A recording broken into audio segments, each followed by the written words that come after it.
En esta edición de Pangea el Podcast, analizamos los motivos de Nicolás Maduro para adelantar la Navidad en Venezuela, la narrativa utilizada del oficialismo y la oposición en el debate de la reforma judicial en el Senado y la forma de comunicar de Andrés Manuel López Obrador desde sus mañaneras.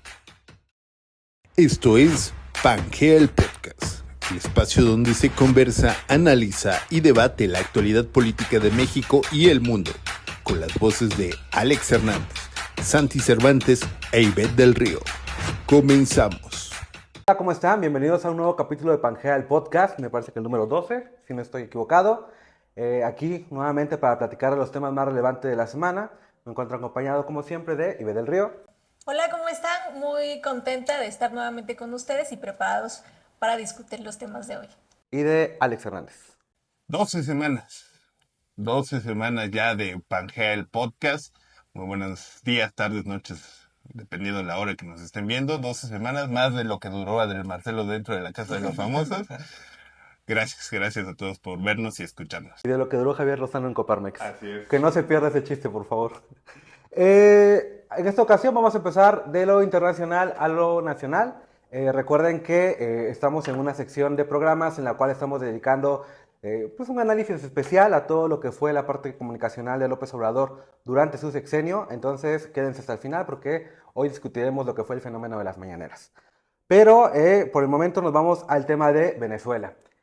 Conocemos el contexto, aquí lo hemos platicado en varios capítulos. Si no tienen tanto el contexto, vayan a ver nuestros capítulos anteriores, sirve que le dan like.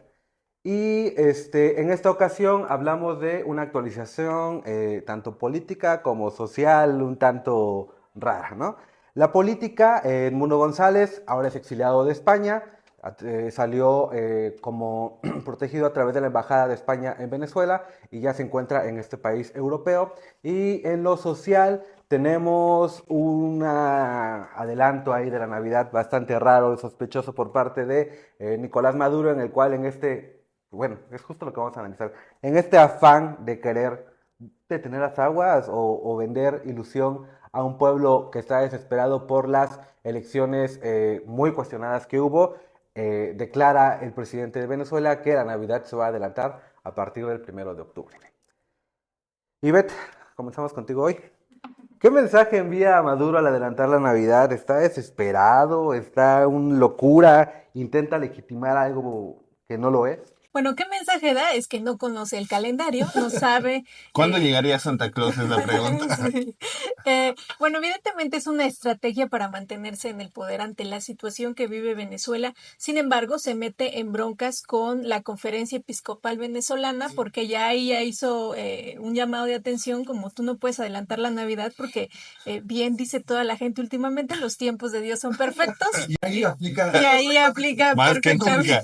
nunca. Pero entiendo esto de al pueblo pan y circo, ¿no? En la antigua Roma esta frase se utilizaba perfectamente cuando era una crítica hacia los gobernantes que daban alimentos gratuitos y un espectáculo en lugar de atender verdaderamente las exigencias del pueblo. Y es precisamente lo que está pasando en Venezuela ante una difícil situación económica. Hay una incertidumbre total, no solo a nivel económico, sino también político y social. Hay un coraje ciudadano, es decir, no hay humor en Venezuela para decirme que en menos de 3 semanas existirá la Navidad en ese país.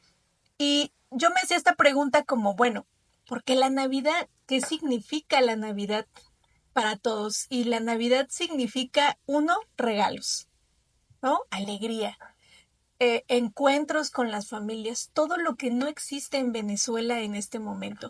Y eso es muy interesante porque decide Maduro adelantar precisamente esta fecha y no los Reyes Magos, por ejemplo, ¿no? Si a proponernos vamos. Y estuve buscando un poco sobre este tipo de liderazgo que tiene Maduro y encontré que tiene un liderazgo post-carismático. Quiere decir que intenta hacer lo que hacía Chávez en su momento, sobre este carisma, esta forma particular de hablar con el pueblo, resolverle las exigencias al pueblo venezolano, pero no lo tiene porque Maduro no ha logrado esta conexión emocional con el pueblo venezolano.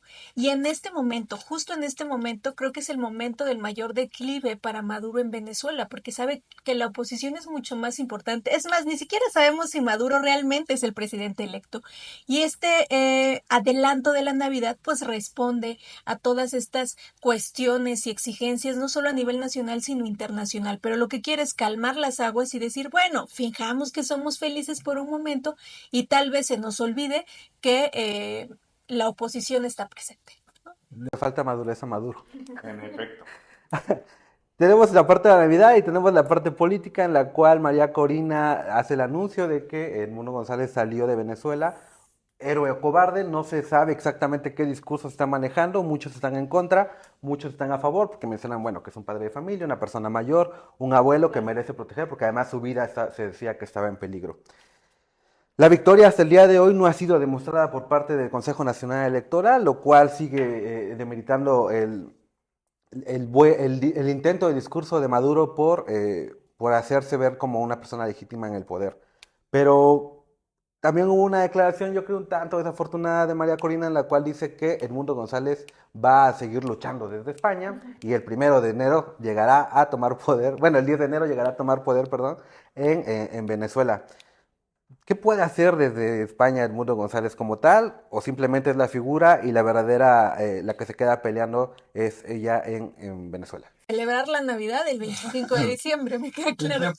Sí. Nadie nunca ha sido un héroe nacional desde el asilo político. Bueno, Anaya, Anaya no va a estar hablando. Entonces, me parece importante que hoy la figura de Edmundo González sea arrastrada a ese asilo político favorablemente para además el gobierno bolivariano, porque estaba escuchando yo el discurso de varios representantes del gobierno venezolano en donde mencionan que la cara de la oposición no era María Corina, sino Edmundo González, quien había fungido como el detractor dentro de las boletas electorales a la hora de votar hace algunos meses.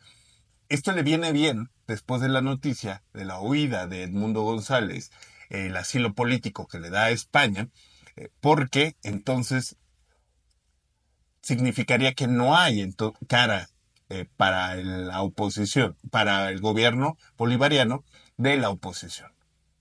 Y viene mucho al tema la situación de adelantar la Navidad. Lo que está tratando de hacer el gobierno bolivariano es disminuir la importancia que se le da a la oposición. Por otro lado, hay un tema muy importante que es una crisis internacional en Venezuela, porque se habla de que se ha sitiado, por ejemplo, la embajada argentina y que incluso Brasil, que quisiera tomar las atribuciones para defender de este asilo político a 4 miembros de la oposición, para tomarlos y llevárselos a la embajada, ya Maduro rechazó por completo esta demanda por parte del gobierno brasileño. Entonces, hay una crisis internacional la cual está llevando a Venezuela a cometer errores que, si bien es cierto, estos movimientos que ha hecho Maduro no le han costado todavía por la dictadura en la que está inmersa Venezuela, malos movimientos a nivel internacional sí podrían causar otro tipo de consecuencias. He escuchado a algunos analistas internacionales, y también te lo pregunto, Santi, que podría haber intervencionismo por parte de otras naciones debido a que Maduro es el primero que está iniciando con los rompimientos internacionales incluso. Es una cuestión como de geopolítica que por mucho tiempo se ha hablado en Venezuela.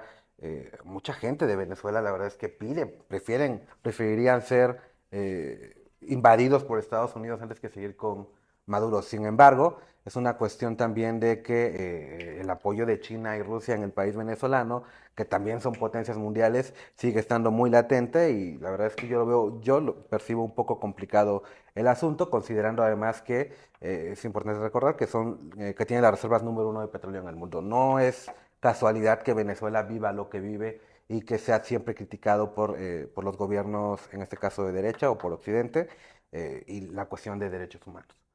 Eh, Me gustaría como analizar ya muy rápidamente esta parte en la cual, cómo se toma la decisión. Siempre decimos, imaginémonos la reunión que fue donde dijeron, ¿cómo vamos a hacerlos felices? Y dijeron, vamos a adelantar la Navidad. No había otra opción, no había decir, vamos a crear fiestas patrias, vamos a tratar de crear un nuevo movimiento, una nueva celebración. O sea, inventémonos algo que tenga feliz a nuestro país. Pero ¿en qué momento alguien dijo, no, y si adelantamos la Navidad 3 meses? Bueno, que creo que además la Navidad simbólicamente es una fecha universal, donde, bueno, a excepción de Alejandro, a la mayoría de las ¿Ya Alejandro personas y el Grinch? y el Grinch, a la mayoría de las personas nos encanta la Navidad. Entonces, pienso que tiene que ver un poco más con esta falta de conexión emocional con el pueblo, de la que ha carecido Maduro, y decir, bueno, pues vamos a meternos con la Navidad, ¿qué puede pasar? Y además, lo que creo que les falla, porque él puede adelantar lo que quiera. O sea, si él dijo que va a volver a ser presidente, pues ya se puede meter con la Navidad. El tema es que justo hablaba de lo que representa la Navidad. Yo leía un artículo en el New York Times donde hacen una recapitulación de una serie de entrevistas, y la gente en Venezuela se pregunta si siquiera va a tener dinero para celebrar la Navidad.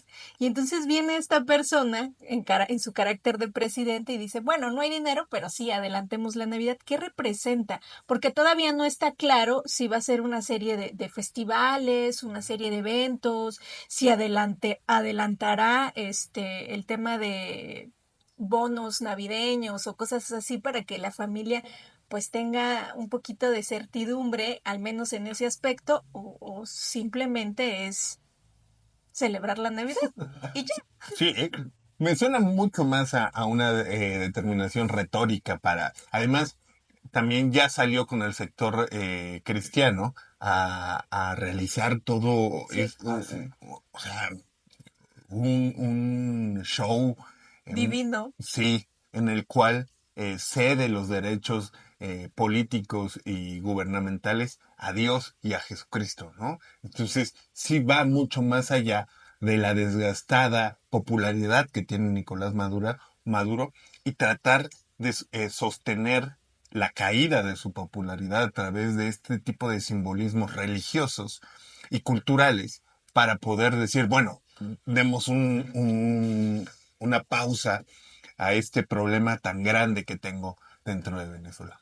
Sí, hay que recordar que al final la religión siempre mueve a la gente, tanto, por ejemplo, que ayer Trump tuiteó felicitando el cumpleaños de la Virgen de Guadalupe, ¿no? Cuando el señor ni es católico y bueno. Pasemos al segundo punto del día, un tema que está muy latente en estos momentos, está cocinando en el Senado, después de su aprobación en la Cámara de Diputados. Ahora la reforma judicial ya está siendo discutida en el Senado, ya fue aprobada en lo general, estamos en lo particular con 70 reservas, le comentábamos hace rato, después de una discusión de 8 horas.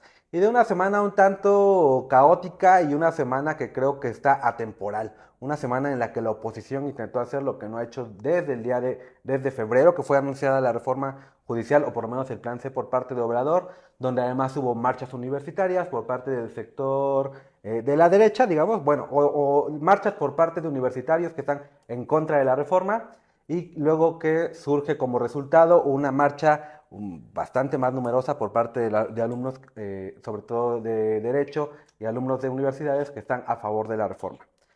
Eh, Alex, ¿qué, qué sigue para el Poder Judicial? Porque creo que todos estamos de acuerdo que la reforma ya es un hecho, va a ser aprobada el día miércoles, se vota el día que estén viendo esto, posiblemente ya está aprobada la reforma.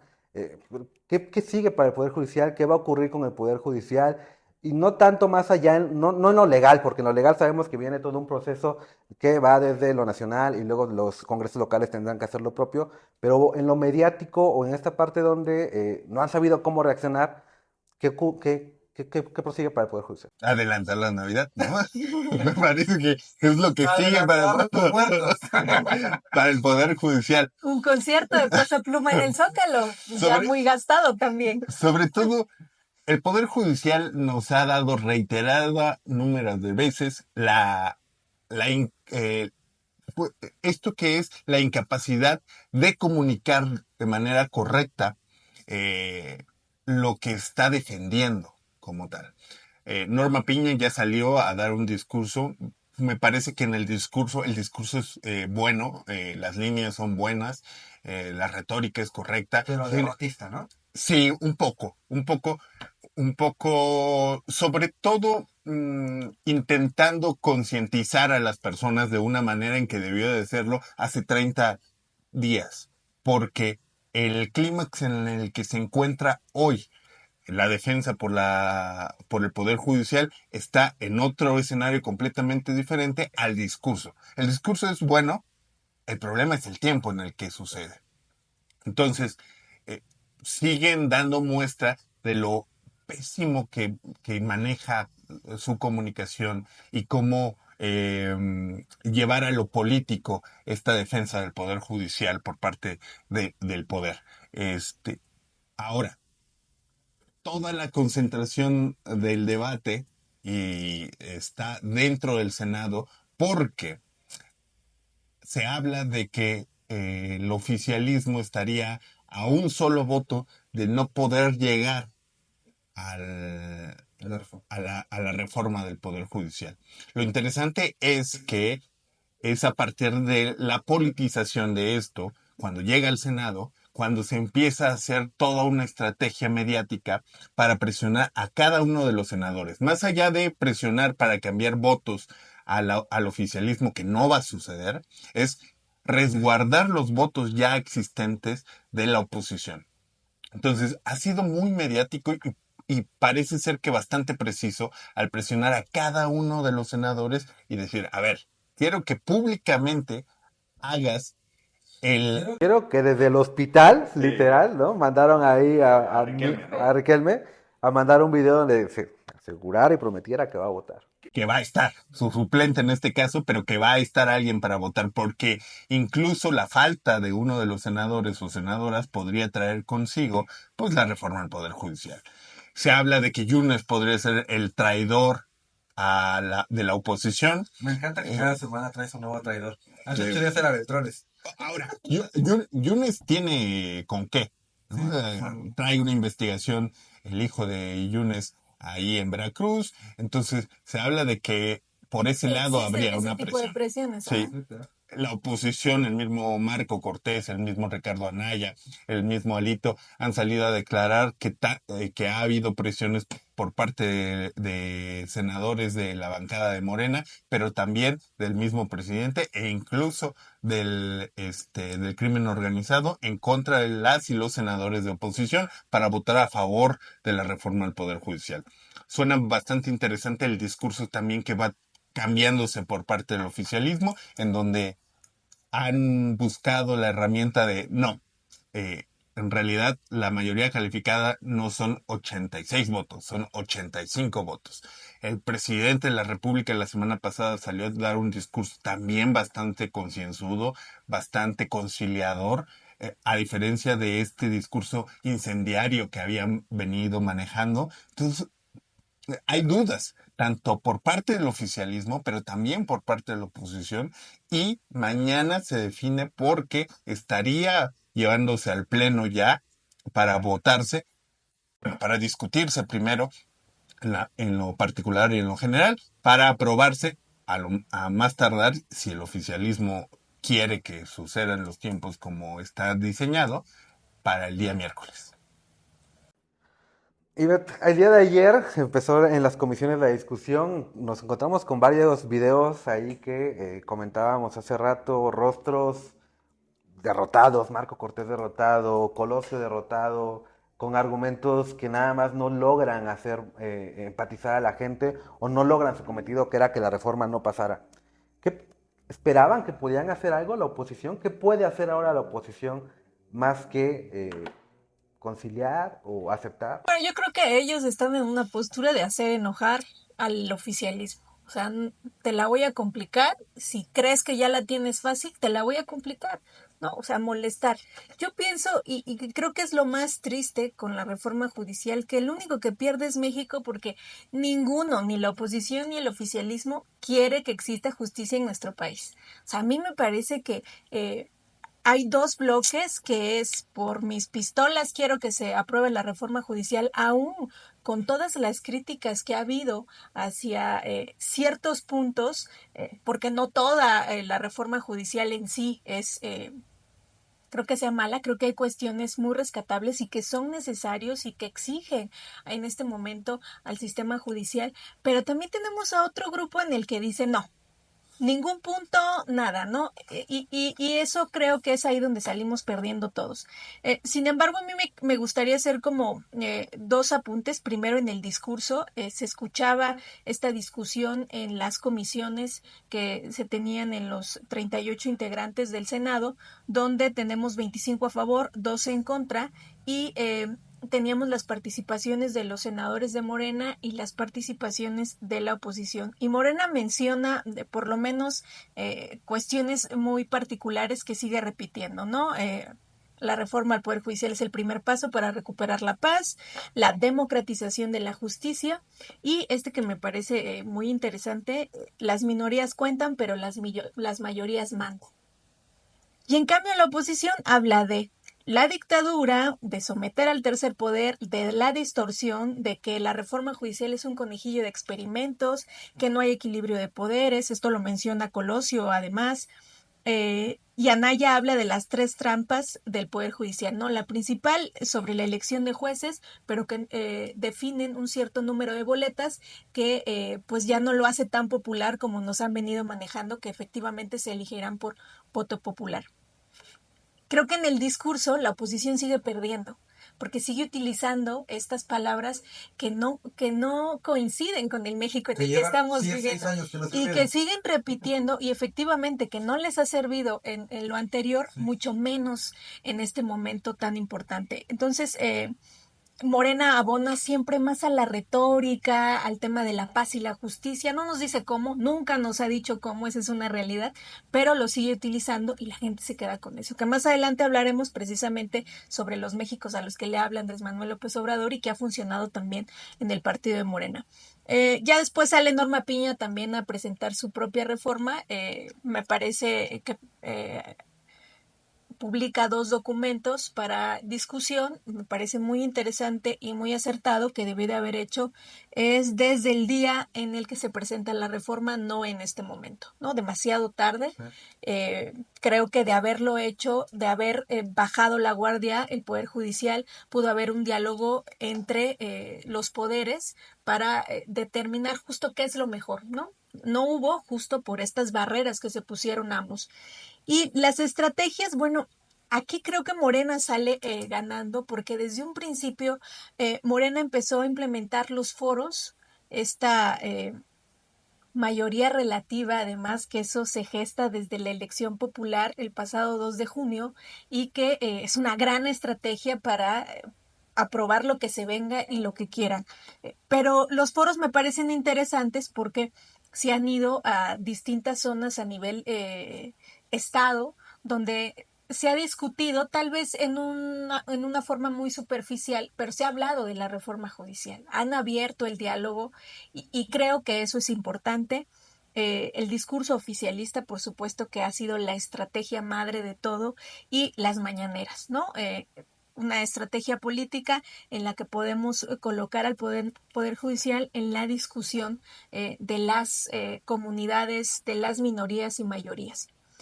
Y en cambio a la oposición le ha faltado el diálogo, la información y sobre todo presentar alternativas. Pero creo que lo que más le ha faltado a la oposición es ceder. El hecho de determinar y decir no pasa porque no pasa, también están perdiendo.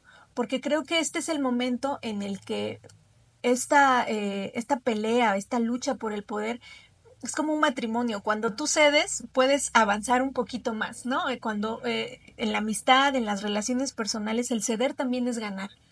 Y la oposición ha decidido bloquear por todas formas sin ofrecer alternativas y creo que esa ha sido la peor de las estrategias que no ha entendido. Y después de esta derrota electoral que ha tenido la oposición, creo que el tema del poder judicial podría haber representado su mayor oportunidad para las próximas elecciones, justo a partir de ofrecer alternativas y ceder ciertas cosas, pero tampoco lo ha querido porque tal vez entonces no lo ha entendido.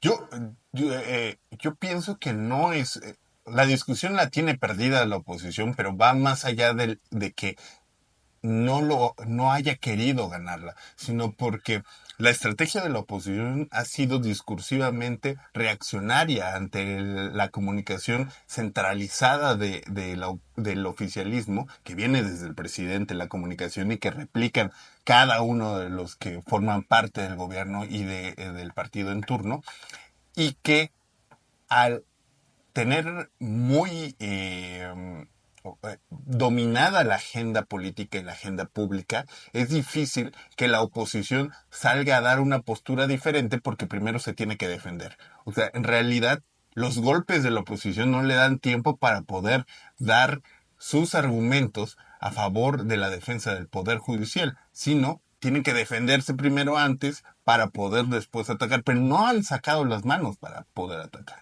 Ahora, no puede haber diferentes posicionamientos y diferentes posturas si los protagonistas siguen siendo los mismos desde hace 20, 30 años que están en la oposición y que lograron en esas elecciones mantenerse como plurinominales en los puestos tanto de senadores como de diputados de sus diferentes partidos.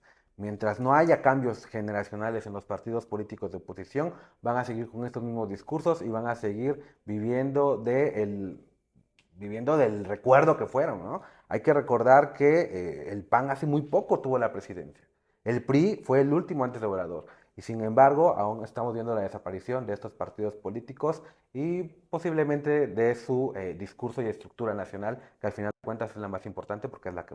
Bueno, y la migración, porque además ayer yo estaba escuchando un poco sobre el debate y veía ciertos personajes participando del lado de Morena que jamás en la vida imaginaste que estuvieran apoyando una reforma del presidente, ¿no? Que han migrado de otros partidos y que la verdad es que carecen de mucha credibilidad justo por esta migración que ha habido y esta estructura que se ha armado ahora de los distintos partidos políticos y que coincido mucho con Alex, creo que pues ya no saben ni de dónde vienen los golpes y no están focalizando la estrategia en este momento. Lo que sí pienso es que en caso dado de que se pudiera dar una defensa del Poder Judicial en el Senado, podría, si lo maneja de manera correcta la oposición, un renacimiento por lo menos básico de la oposición en nuestro país y podría fortalecerse esa imagen de oposición en caso dado que pueda darse la defensa del Poder Judicial. Ok, pues estaremos atentos porque ya estamos a unos días de que esto sea una realidad o a menos que ocurra algo extraordinario y la reforma judicial no se convierta en un hecho. Bueno, y por último pasamos a lo que estamos considerando como una sección especial de aquí a lo que se va Andrés Manuel López Obrador del poder, que es analizar ciertos puntos tanto políticos como de comunicación que caracterizaron a su gobierno. En esta ocasión vamos a hablar del fenómeno mediático, político y social que fue las mañaneras. Es un ejercicio que la verdad es que no se había visto nunca, que en lo personal considero nadie puede hacerlo, nadie podría repetirlo, un fenómeno que ha sido estudiado más allá de México, en diferentes países, en diferentes lados, que muchos medios de comunicación en diferentes países han hablado de la importancia y lo que representa que un presidente, en este caso un ejecutivo, esté todos los días frente a cámaras, a modo o no, pero todos los días dando la cara al país. Marca un antes y un después en la comunicación política de nuestro país y además englobaba más cosas más allá de la comunicación, como controlar la agenda todos los días, logra arrebatarle un gran poder al cuarto poder y también se empodera más de lo que son las benditas redes sociales que tanto ha hablado Obrador. ¿Qué representan las mañaneras para la 4T, Ivette? Bueno, yo definiría las mañaneras como una estrategia que muchos han copiado, pero que pocos han entendido. Lo cierto es que las mañaneras solo funcionan si el líder es carismático como Andrés Manuel López Obrador. Si tu líder es completamente distinto, utilizas otra estrategia, esa no va a funcionar. Hay gente que lo está haciendo semanalmente, hay gente que tiene programas nocturnos, hay gente que varía el tema copiando la situación de las mañaneras, pero solo Andrés Manuel sabe cómo hacer las mañaneras. Yo veo las mañaneras más como un ritual político. Sí es una estrategia política, pero es un ritual donde participan ciertos elementos y ciertos personajes a lo largo de las 2 o 3 horas, que me acuerdo que Alex tenía el dato del récord, de su propio récord de Andrés Manuel, Pero son los 33 minutos, me parece. más de 3 horas hablando, donde van participando ciertas cosas. Primero, ya lo decías, efectivamente las mañaneras mantienen el control de la agenda, verbaliza a un México todo el tiempo, sin embargo, en México existen muchos Méxicos. Creo que le ha faltado eso a Andrés Manuel, pero es el México más común. Monopoliza el discurso y ataca a los enemigos del pueblo. ¿Quiénes son los enemigos del pueblo para Andrés Manuel López Obrador? Pues es la oposición y ciertos periodistas del cuarto poder. Y yo estuve buscando muchos análisis, muchos papers, donde, como bien lo dices, ha sido objeto de investigación no solo en México, sino a nivel internacional, como esta estrategia política que monopoliza el discurso.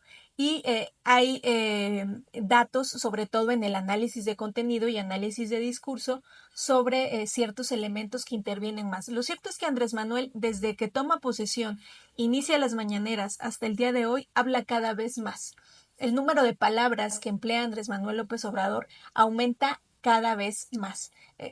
Esto viene a una exigencia de colocar temas que él necesita hablar cada vez más. Por ejemplo, seguramente aquellos investigadores que estén realizando estos análisis en este momento, la reforma judicial serán las palabras que más ha repetido, por lo menos desde enero hasta la fecha.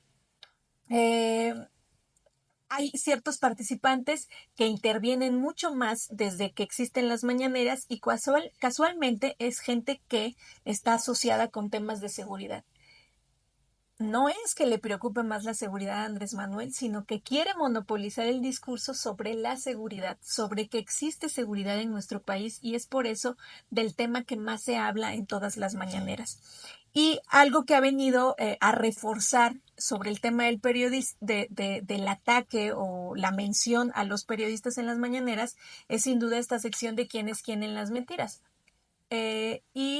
Vilchis lo que hace es reforzar todo este discurso que trae Andrés Manuel López Obrador sobre los enemigos del pueblo, y a quienes más ha mencionado Vilchis, primero es a la IFA, porque ha habido una crítica constante hacia el AIFA, pero en temas de periodismo me llama la atención que es obviamente Carlos Loret de Mola, el diario Reforma y Felipe Calderón.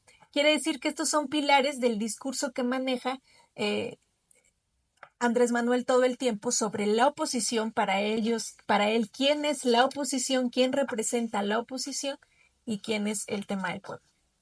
Es un hecho que existen los periodistas de México, los periodistas, pero también hay voceros de la derecha, voceros de particulares, voceros de empresas. En lo personal, yo creo que es mucho lo que hacía Carlos Loret de Mola, y por eso es que, bueno, hay más, ¿no? Reforma también llegó un momento en el que más que comunicar o hacer periodismo se volvió la ventana de la derecha hacia pues, los que empatizan con ellos.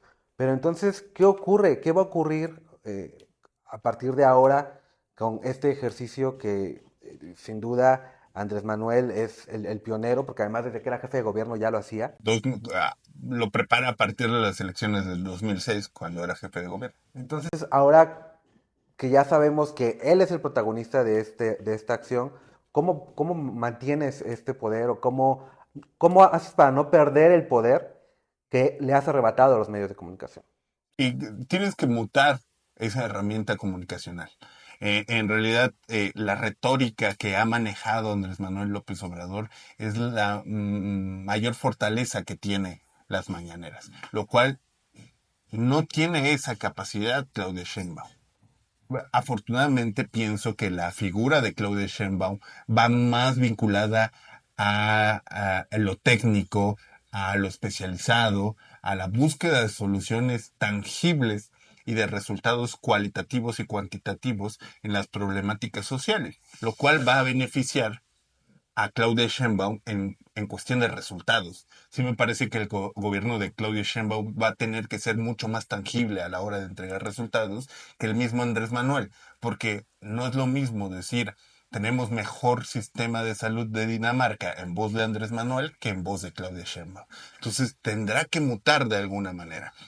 Es importante lo que han hecho las mañaneras en el sentido comunicacional para el oficialismo, porque aparte de esta que ya mencionaron ambos, de esta comunicación acaparada que tiene el presidente por parte del púlpito más grande que hay y que además ha sido desigual, porque si bien es cierto, Carlos Loret de Mola, el Reforma, incluso Ciro Gómez Leiva, han mantenido un perfil opositor, a veces sin justificación, Incendiario, ¿no? incendiario, radical, igual de radical que el discurso de Andrés Manuel López Obrador, se han mantenido en niveles desiguales, porque la voz del presidente de la República, primero por la investidura que representa el presidente de la República, pero además desde dónde lo hace el presidente de la República y los focos que tiene, va a terminar siendo desigual en todo momento. Bueno, pero él logra que sea desigual.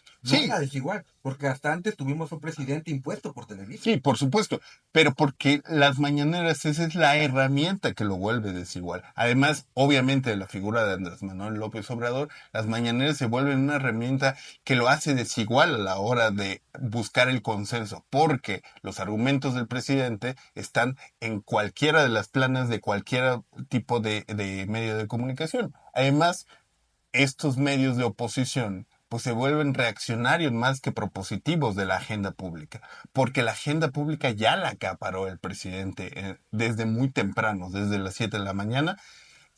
Hay datos que tengo que encontré, por ejemplo, durante los primeros 1000 días del gobierno de Andrés Manuel López Obrador, se habían llevado 682 mañaneras con un promedio de 1 hora con 48 minutos. Estas 682 mañaneras son más de las conferencias de prensa que habían tenido Barack Obama y George W. Bush durante sus dos gestiones.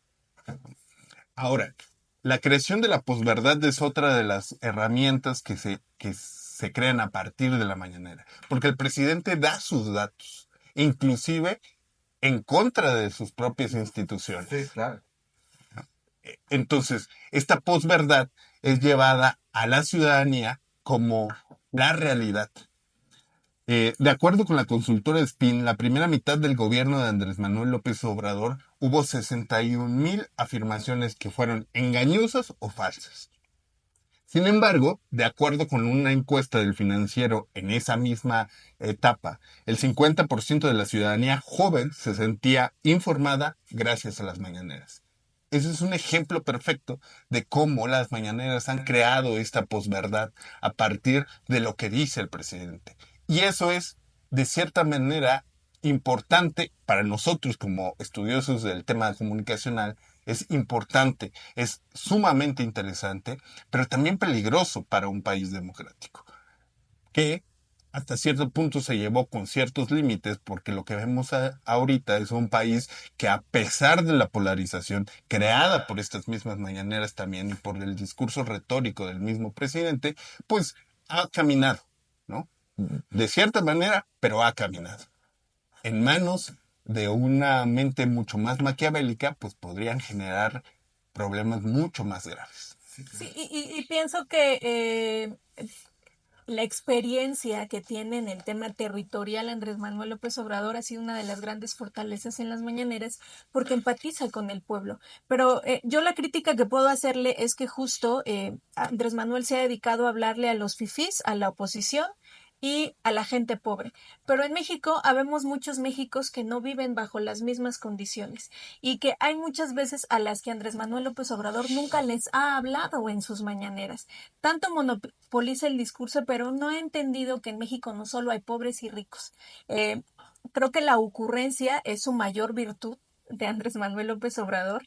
Estas frases que tanto se repiten como conservadores, neoliberalismo, fifís y la mafia del poder muestran claro de ello. Coincido que justo su dialéctica, su retórica y todo lo que emplea a la hora de hablar es su mayor fortaleza. Sin embargo, tanto ha hablado de temas que a él le interesan que se le han olvidado temas que jamás ha tocado en las mañaneras. Y yo tengo dos, en especial el discurso progresista. Andrés Manuel, a pesar de ser de izquierda, no ha manejado una izquierda progresista. No ha hablado de temas que el progresismo contemporáneo está empleando en este momento, porque entiendo que su perfil es completamente distinto. Y de quien no ha hablado tampoco es de la mujer.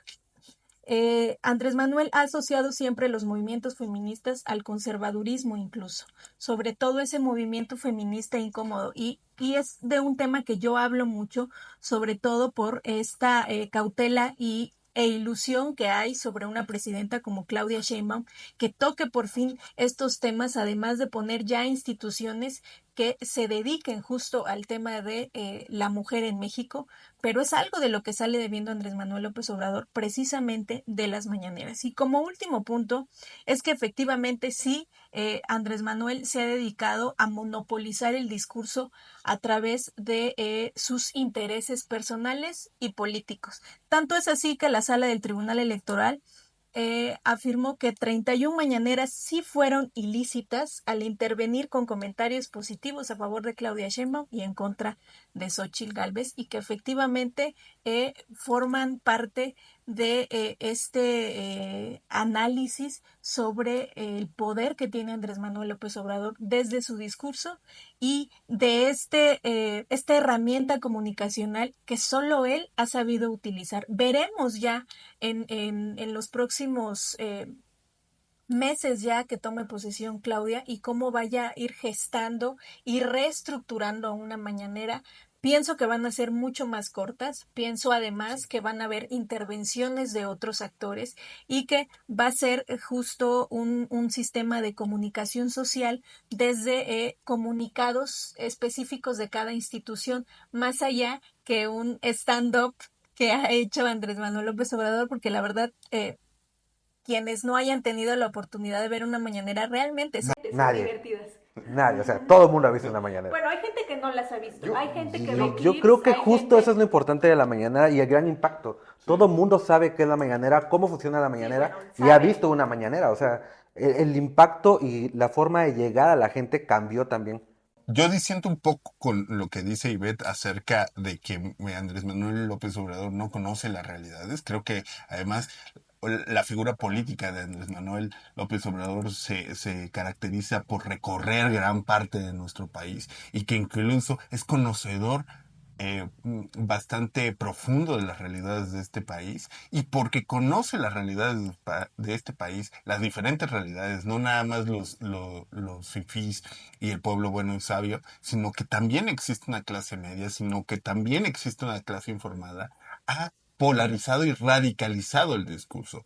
O sea, sí pienso que la narrativa de Andrés Manuel López Obrador no es de ocurrencia, sino sí es un discurso concienzudo a favor de su propia imagen. En realidad, pienso que sabe perfectamente que la división de este país, en algún momento los que se quedan en medio, los que no son nombrados, van a tener que agarrar un bando, porque es mucho más fácil hablar para dos tipos de personas que para hablar para una diversidad que existe en nuestro país, pero que a la hora de hacer el discurso, pues es mucho más complicado. Y ahora, si vives en un país de 120 millones de personas, donde la mitad son pobres, no hay mucho para pensarle a quién le vas a hablar. Yo quiero resumir al final, para ir ya cerrando, tres puntos importantes que considero de las mañaneras. Que el primero es esta lucha contra los medios tradicionales de comunicación, la mayoría de ellos bastante neoliberales, y en el cual los evidencia, porque es una realidad, los evidencia, ellos son, él usa mucho esta expresión de sicarios de la comunicación, creo que también es un extremo, pero sí son personas o personas públicas o medios de comunicación que tienen sus propios intereses y defienden sus propios intereses, y la verdad es que son muy pocos los medios de comunicación que durante este tiempo han sido imparciales o comunicadores que han sido imparciales. Creo que podemos contarlos con la palma de una mano, los cuales en verdad han hecho un trabajo periodístico que valga la pena, porque también están aquellos medios de comunicación que han funcionado como voceros de Andrés Manuel López Obrador desde el poder. El segundo es que las mañaneras quita precisamente a los intermediarios, por eso logra arrebatarles el poder a los medios de comunicación. Obrador logra comunicar directamente a las personas a las que les quiere hablar, y esto debido a las redes sociales, a los clips justo que mencionas tú que se hacen virales, y al final de cuentas ahí el algoritmo a todas las personas les juega a su favor o en contra, porque tú te enteras y ves lo que quieres ver en tus diferentes redes sociales gracias a los algoritmos y a cómo funciona esta forma de ver ahora la comunicación, tanto social como política, que es el punto que estamos tocando. Y finalmente, que es una herramienta y una arma que veremos si es posible que alguien más aprenda a usarla. Hace unos días, Claudia Sheinbaum es atacada por, bueno, no atacada, perdón por la expresión, es abordada por medios de comunicación, donde viene saliendo de una reunión que ella dice que fue con Jesús Ramírez, con Genaro Villamil, y no recuerdo la tercera persona, no estoy seguro si era Paco Taibo, pero menciona 3 nombres de personas que pertenecen a esta área de la comunicación del gobierno actual, donde justo ella dice, estamos platicando de cómo vamos a hacer las nuevas mañaneras. Entonces quiere decir que lo está planeando, no va a improvisar tanto, como posiblemente Andrés Manuel lo ha hecho, porque no necesita tanto una estrategia, porque él solito se da abasto para este punto. Pero, pues al parecer Claudia está consciente de que no es Andrés Manuel y de que tiene que trabajar en su proyecto de las mañaneras, que además creo que ya dijo que van a hacer todos los días también, ¿no? Sí, creo que eso lo ha analizado muy bien, qué no es y qué tiene que reforzar. Entonces habrá que hay que ir retomando este tema. ¿Algo más que quieran aportar? No, nada más, Claudia Sheinbaum tendrá que pensar porque la sobreexposición, como lo ha hecho Andrés Manuel López Obrador, puede pasar de ser algo positivo a ser algo negativo en caso de que no se ocupe de buena manera. Sí, creo que viene bien en este momento para Claudia no reinventarse ni copiar, sino simplemente aplicar la estrategia y el plan que ya tenga ella, a pesar de lo que represente y el monstruo comunicacional que significa Andrés Manuel López Obrador. Creo que lo está planteando bien. Y creo además, confío en toda esta gente que tiene de aliada en este momento en su equipo, y va a ser muy interesante lo que plantee, y veremos también si el impacto también sea el ideal. Bueno, pues por el momento serían todos los temas. Les agradecemos una vez más que estén aquí viendo nuestro podcast, que lo compartan, que le den like. Y posiblemente esta semana tenemos una transmisión por ahí en redes sociales, porque se viene el segundo debate de Estados Unidos, Sí. ¿no? Donde ya vamos a ver por primera vez a Kamala frente a Donald Trump. No olviden darle me gusta, no olviden seguirnos en todas nuestras redes sociales y nos vemos en la próxima. Adiós.